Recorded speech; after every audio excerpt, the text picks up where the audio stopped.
As soon as I arrived on the Indies, on the first island which I found, I took some of the natives by force in order that they might learn and might give me information of whatever there is on these parts. And remember, folks, the information that Columbus wanted more than anything else was, where was the gold at? So he took a handful of these people prisoner and insisted that they take him to where the gold was. This led him to Cuba and Hispaniola, the island that consists of Haiti and the Dominican Republic today.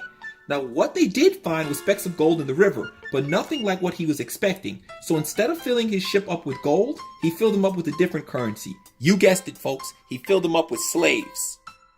Upon his return back home, Columbus then told yet another lie to the king and queen.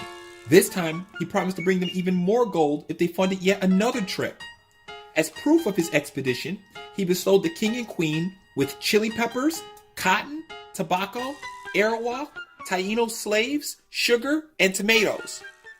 And now, for the viewers at home who didn't get the importance of what I was saying, let me break it down for you. Tomatoes, sugar, tobacco, and everything I just mentioned a couple seconds ago isn't even native to Italy.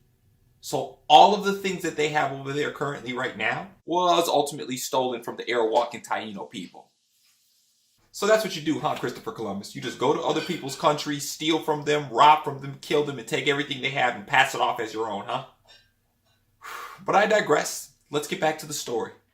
And folks, this is where things got really bad. Because of Columbus's exaggerated lie and promises of gold, he was given nearly 17 ships and 1,200 men, armed to the teeth with guns, crossbows, swords, knives, dogs, and cannons.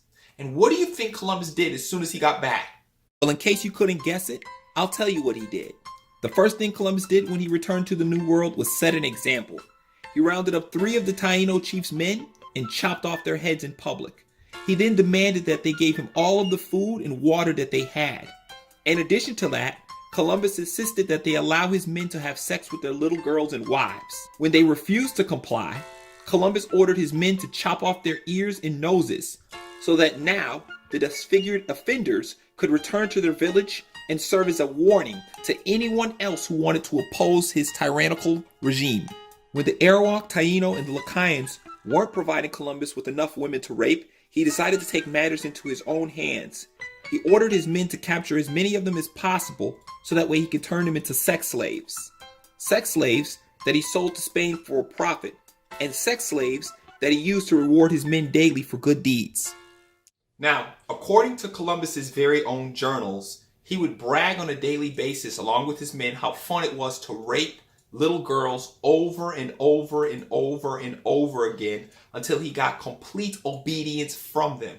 If any of these little girls resisted any of the sexual acts that his crew members wanted to do to them, he would bash out their teeth, pluck out their eyeballs, disembowel them, burn them alive, boil them in hot tubs of soap, and drown their kids. And lastly, for anyone out there who wants to deny these atrocities, I'm going to take the liberty now to read 2 passages from Christopher Columbus's very own journal.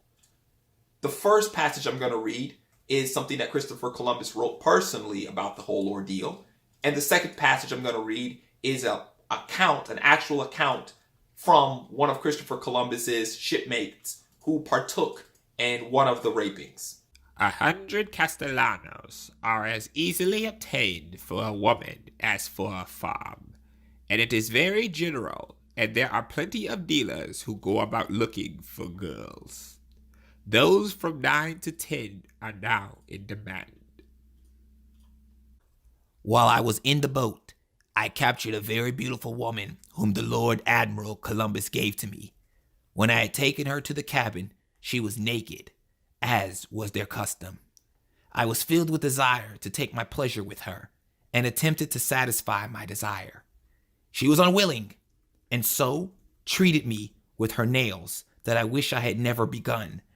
I then took a piece of rope and whipped her soundly, and she left forth such an incredible screams that you would have not have believed your ears.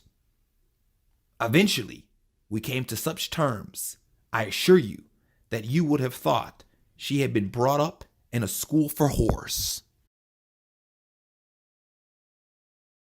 And if you think the women had it bad, let me tell you about the men.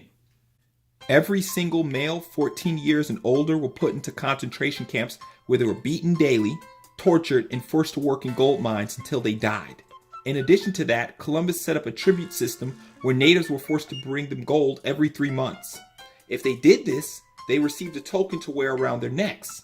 This token gave them sort of a get out of jail free card for a few months, so they wouldn't have to be required to produce gold until the token expired. Now get this, any native who was unable to produce gold for Christopher Columbus and company was severely punished. And when I say punished, I'm not referring to getting simply a spanking on the bottom or no food. Oh no. Any native who did not produce gold, and I repeat, had their hands chopped off, strings tied to their hands, and the native had to wear their own arms around their neck. The natives would then be forced to run through the village or the concentration camps with their hands cut off until they bled out and died.